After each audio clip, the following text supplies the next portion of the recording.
सोन मछरी मोर दीवानी, मोला कैथे दीवाना तै मोर बवाल रानी।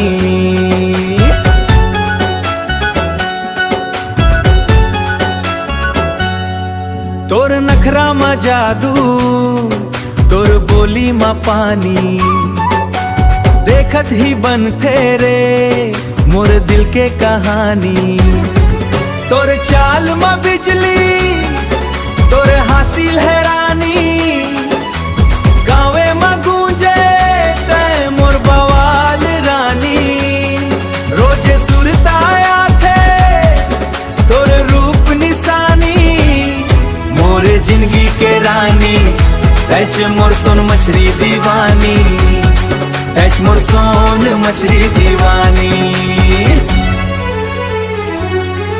तोरे आँखी में डूबी जाथे मोर सपना के नैया, तोर बिना सुना लागे मोर दिल के दुवरिया।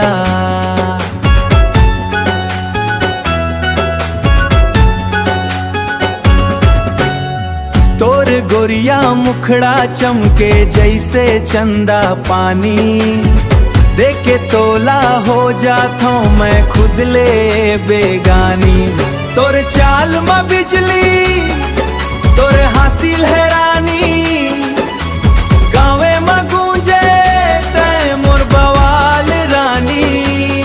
रोजे सुरताया थे तोर रूप निशानी, मोरे जिंदगी के रानी तैच मोर सोन मछरी दीवानी, तैच मोर सोन मछरी दीवानी।